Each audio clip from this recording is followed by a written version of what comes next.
5 years feels like an eternity unless you're pursuing your passion. Since childhood, I've harbored a secret, fearing judgment. But as I matured, the urge grew stronger, leading me to take risks and face consequences. My mom, unlike my dad, attempted to understand. Twice during high school, she supported me. Once, when I summoned the courage to attend a show dressed as a girl. I went unnoticed, reveling in the freedom of being myself in public. The second time, a friend persuaded me to accompany him to a dance as his date. With styled hair, polished nails, and a lovely dress, I blended in effortlessly. However, he must have realized I was too genuine for his prank and abandoned the idea. I savored the night, undetected, simply enjoying the moment. When I turned 17 and graduated from high school, I eagerly anticipated the freedom to dress as I pleased away from home. However, that dream never materialized. At 39, Mom was diagnosed with cancer and passed away shortly after. To cope with his grief, Dad accepted a promotion that relocated him and my sister to another state, leaving me behind in our house. Fortunately, I'm of average height at 5 feet 7 inches, ideal for dressing up. Having watched my weight meticulously, I maintained a trim 135 pounds. With dark brown hair, blue eyes, and minimal body hair, I felt comfortable in my own skin. With Dad and Rachel gone, I found myself living alone. Dad hadn't yet parted with Mom's belongings, but Rachel had taken what she wanted from her jewelry box. This left me with a surplus of clothes to explore. Over the following week, I tried on and kept whatever fit, donating the rest to a local charity.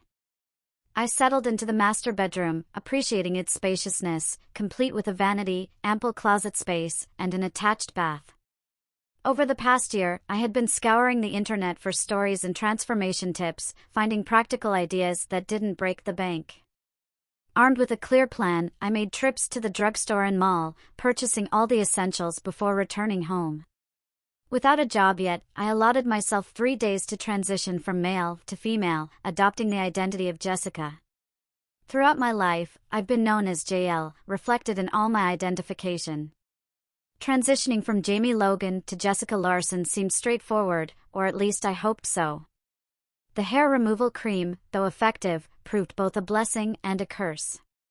It emitted a pungent odor, irritated my skin, and caused itching, yet it efficiently removed all hair below my eyebrows without the need for further shaving. After replenishing lost oils with skin lotion, I patiently waited before getting dressed. With only myself as a judge, I doubted my objectivity but endeavored to look presentable. Drawing from past experiences, I created a makeshift gaff using flesh-colored medical tape, dedicating almost an hour to perfecting it. Once completed, any remnants of my masculinity vanished, leaving a smooth groin devoid of any bulge. Breast forms made of birdseed and nylon awaited me on the dresser. Utilizing the same tape, I lifted and cinched my chest muscles, crafting a modest yet authentic cleavage. Next came the panties, followed by a session at the vanity to apply makeup. Using the foundation and powder I had purchased, I enhanced my features with eyeliner and eye pencil. The 36A bra, coupled with the birdseed breast forms, endowed me with full, rounded breasts.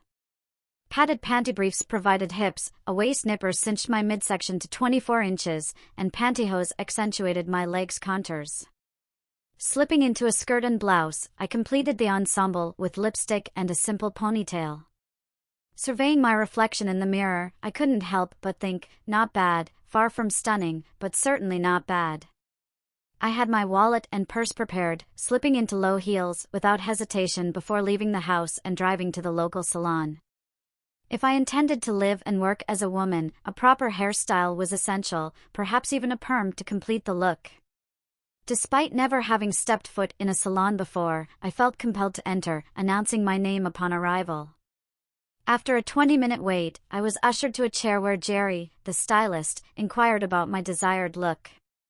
Unsure beyond wanting something feminine, Jerry patiently showcased various styles and made suggestions. Opting for auburn rather than blonde, I spent nearly 3 hours in her chair, engaging in conversation as she worked.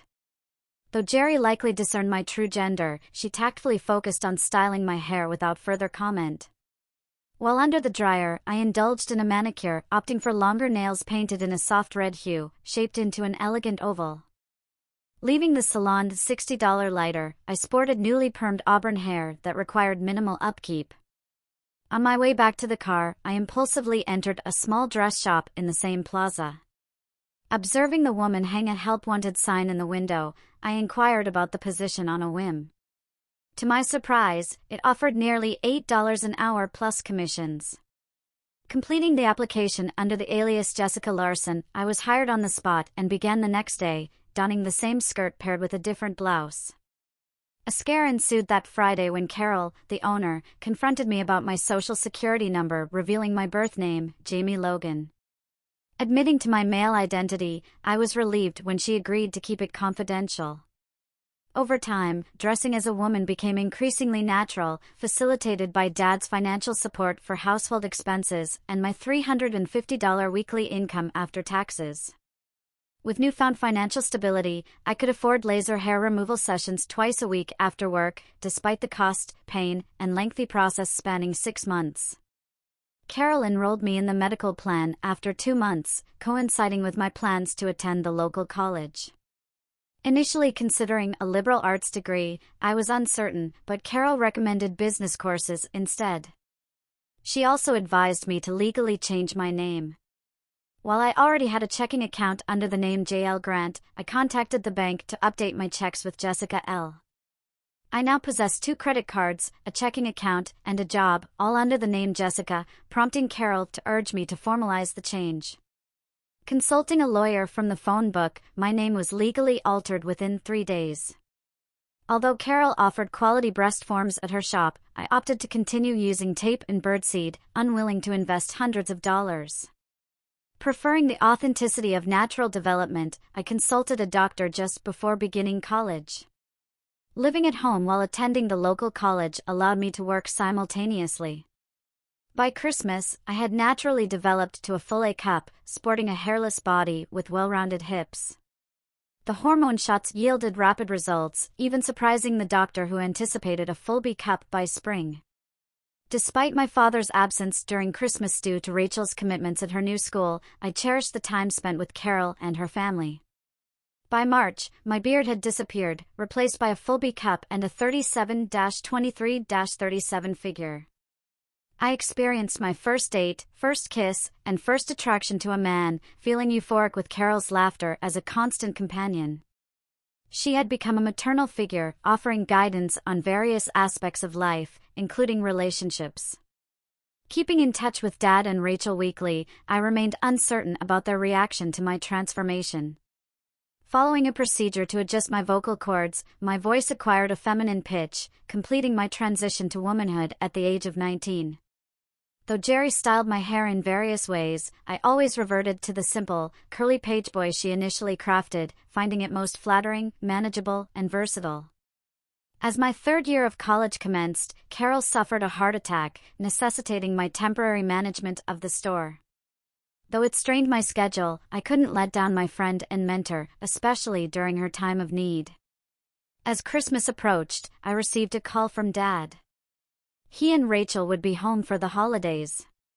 2 days before their arrival, I pampered myself with a hair and nail appointment, purchasing a new dress with matching shoes, and selecting the finest lingerie from the store.